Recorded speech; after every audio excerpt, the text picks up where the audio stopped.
એવું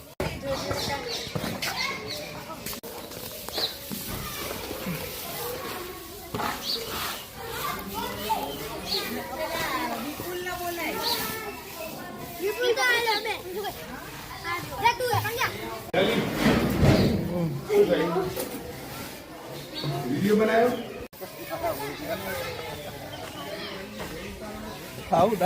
અલ્યા બરાબર છે.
પાંચ રાઉન્ડ દરેક રાઉન્ડમાં સમય પ્રમાણે પ્રશ્નો પૂછીશું. પાર્કિંગ એવું છે ભાઈ, સાંભળો, જવાબ આલીને નાલ નહીં થઈ દેવાનું, સંકલન કરવાનું છે. ઉતાવળ કરતા નહીં, હારશો. જે ઉતાવળ કરશે હારશે. એકબીજા અંગાત જોડે સંકલન કરીને છેલ્લો જવાબ આલજો. જેને જવાબ આલવો હોય આ થાપ કરશે, એ છોડી ખખડાઈને જવાબ આલશે. આ ઊંધો કરશે. શું કરશે? જવાબ આલવો છે, તમે 4 જણા સંકલન કરશો, ખખડાવજો, આ ઊંધો કરશો. તાળી પાડો જોરદાર. અને અમને હવે જોરદાર તાળીઓથી આપણે વધાઈ લઈશું. નેચર લવર્સ 45 માર્ક સાથે પહેલા નંબર ઉપર. ઓકે, મારે હજુ બીજો ત્રીજો નંબર કાઢવો છે. બે પ્રશ્નો આવતો પેલા છૂટા બેઠક કરો. 1 નંબરમાં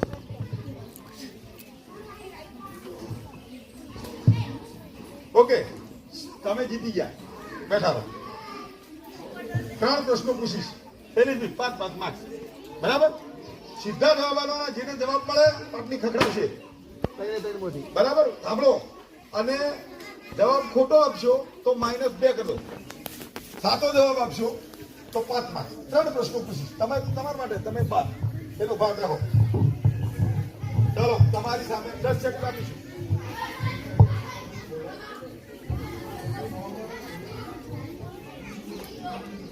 ઝડપથી હો. ભારતમાં સૌથી વધુ પવન ઉર્જા કયા રાજ્યમાં ઉત્પન્ન થાય છે? ગુજરાત, મહારાષ્ટ્ર, તમિલનાડુ, રાજસ્થાન. હવે બધે બોલવાનું હોય. જે પહેલું બોલશે 5 માર્ક્સ પકડશે. ખખડાઈને બોલવાનું, ખખડાઈને. ખોટો. 2 માઇનસ કરો એના. તમિલનાડુ. ચલો આગળ. બીજો એક પ્રશ્ન પૂછું.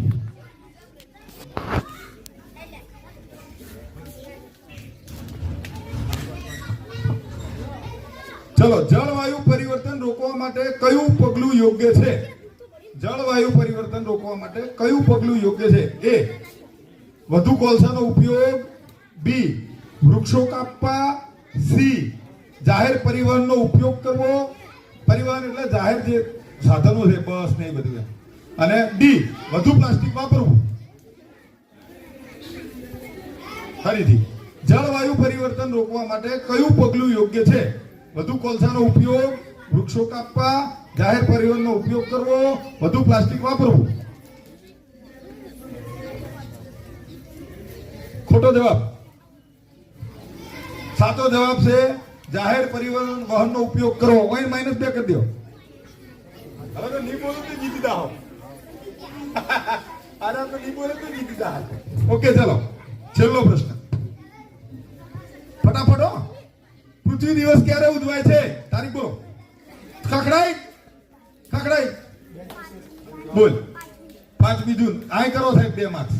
ઓકે, હવે રિઝલ્ટ નહીં કર્યું. બીજો ત્રીજો આય 2 આલજો. હવે રિઝલ્ટ નહીં કર્યું. હા,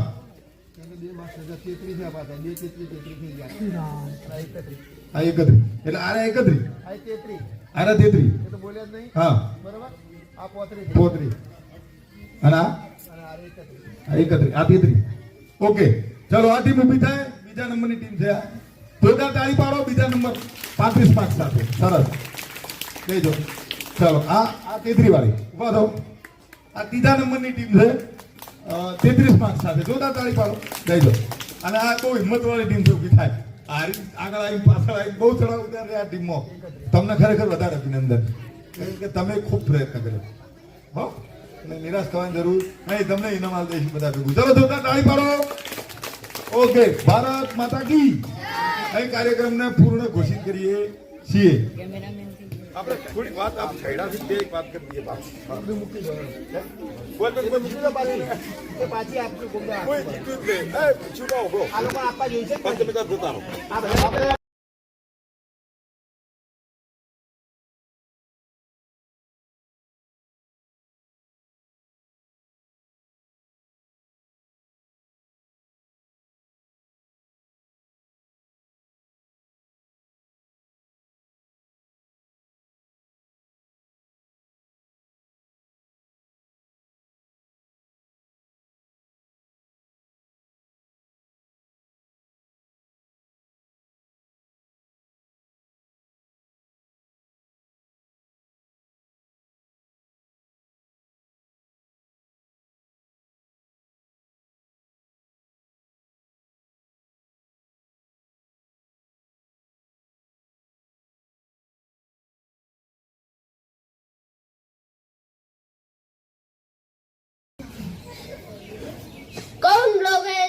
ध्यान से देखो। वे राम के चरणों में पड़ते हैं, राम के चरणों में पड़ते हैं।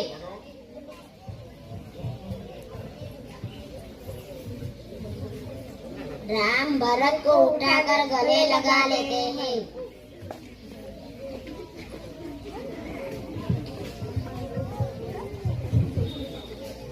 તેથી આપણને અનેક સાધનાઓ ભોગવવી પડતી હતી.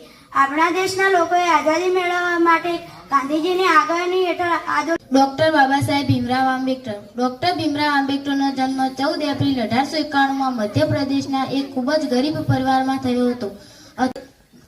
વચ્ચેનો સફેદ રંગનો પટ્ટો છે તે શાંતિનું પ્રતીક છે અને સૌથી નીચે લીલા રંગનો પટ્ટો છે તે આપણી દેશની આઝાદી અને સમુદ્રી વિજય મંગળ શુભનું પ્રતીક છે. ઠાકોર પ્રિયંકાબેન બથુજી છે. હું ધોરણ 8માં ભણું છું. સ્વામી વિવેકાનંદનું મૂળ નામ નરેન્દ્રનાથ છે. તેમનો જન્મ કોલકાતા કાપસ્થ કુટુંબના 12 જાન્યુઆરી 1663ના રોજ થયો હતો. તેમના પિતાનું નામ વિશ્વનાથ દત્ત અને માતાનું નામ ભુવનેશ્વરી હતું. નરેન્દ્રનાથ ખૂબ રૂપાળા હતા. આંખો તેજસ્વી અને ભરાવદાર, ચહેરો મોટી તેજસ્વી આંખોવાળો, મધુર અવાજ એ તેમની ઓળખ હતી. ને તે ભણવામાં ખૂબ જ હોશિયાર હતા.